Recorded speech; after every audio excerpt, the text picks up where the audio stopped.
ابو عبد الرحمن مزدوری کرتے ہیں، گھر سے نکلنے لگے، بیوی دروازے تک آئی الوداع کرنے کے لیے، اور دروازے پہ وہ دروازے سے اندر ہی ہیں، ابو عبد الرحمن نکلنے لگے تو بیوی نے کہا فی امان اللہ، جائیں اللہ کی پناہ میں۔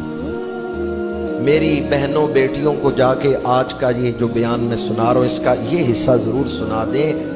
پہلے بیٹا گھر سے نکلتا تھا نا تو ماں دعا دے کے بھیجتی تھی، اور پھر بیٹا جاتا تھا تو راستے میں اگر کوئی شیطان ڈگڈگی بجا کے اس کو اپنی طرف کھینچتا تھا تو ماں کا چہرہ اسے یاد آ جاتا کہ ماں نے ہاتھ پھیر کے دعا دے کے بھیجا ہے۔ بہن دعا دے کے بھیجتی تھی، یا پھر بیوی دروازے تک الوداع کرنے آتی تھی۔ وہ چیزیں تو خیر ہم بھول ہی گئے۔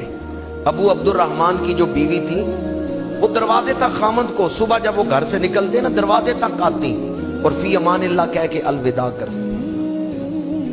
سارا دن وہ مزدوری تلاش کرتے رہے، کوئی کام نہیں ملا، شام کو خالی ہاتھ گھر آئے، مزدوری کرتے تھے، آج کوئی مزدوری نہیں ملی، بھوک لگی ہوئی ہے، گھر آ کے بیوی سے کہا کچھ کھانے کے لیے لاؤ۔ بیوی نے کہا شاید آپ بھول گئے ہیں، یہ تو صبح میں نے آپ کو بتایا تھا کہ گھر میں اب کھانے کے لیے کوئی چیز موجود نہیں،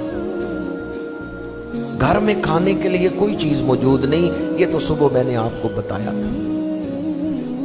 اب ابو عبد الرحمن ان کا چہرہ مرجھا گیا کہ گھر میں کھانے کے لیے چیز بھی کوئی نہیں، میں لایا بھی کچھ نہیں۔ بیوی نے دیکھا نا میرے خامند کا چہرہ مرجھا گیا ہے، تو بیوی نے کہا پہلے روزانہ ہم کھا کے پیٹ بھر کے ہی سوتے تھے، آج ہمارا کریم رب چاہتا ہے ہم بھوکے سوئیں۔ پہلے اپنی مرضی سے سوتے تھے، آج اس کی مرضی سے نہ بھوکے سو جائیں۔ ایمان سے بتائیں جس گھر میں ایسی قناعت والی بیوی ہو وہ گھر جنت کا نمونہ نہیں بن گیا؟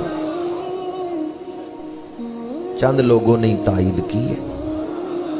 بیوی نے کہا پہلے اپنی مرضی سے کھا کے رج کے سوتے تھے، آج ہمارے مالک کی مرضی ہے ہم بھوکے سوئے، تو چلو آج مالک کی مرضی کے مطابق خالی پیٹ ہی سوتے ہیں، نیند آئے گی خالی پیٹ، بس اس بات کو ذہن میں رکھنا ہے مالک کی مرضی اس طرح۔ رات گزر گئی، دوسرے دن صبح مزدوری کے لیے ابو عبد الرحمن نکلنے لگے، بیوی پھر دروازے تک آئی الوداع کرنے، فی امان اللہ کہہ کے الوداع کیا۔ آج بھی اتفاق سے کوئی مزدوری نہیں ملی،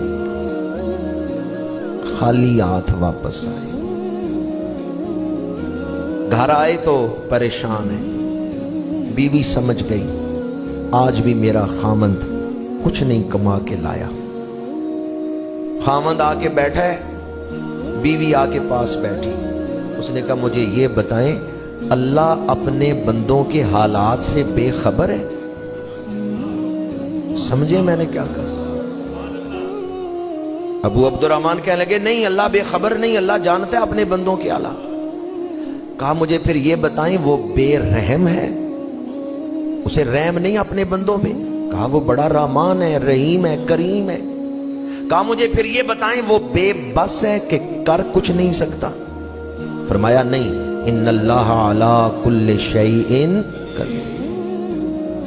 بیوی نے کہا جب وہ بے خبر بھی نہیں، بے رحم بھی نہیں، بے بس بھی نہیں، تو اس کا مطلب ہے وہ ہمیں ایمان سکھا رہا ہے جو آج بھی آپ کو مزدوری نہیں دی، وہ ہمیں اونچے درجے دینا چاہتا ہے، وہ رحم کرنے والا، وہ ہر شے پہ قادر، وہ بندوں کے حالات کی خبر رکھنے والا اگر چاہتا ہے نا دوسری رات بھی ہم بھوکے سوئیں، تو اس کا مطلب ہے وہ ہمیں خالی مومن نہیں، ہمیں اعلیٰ درجے کا مومن بنانا چاہتا ہے۔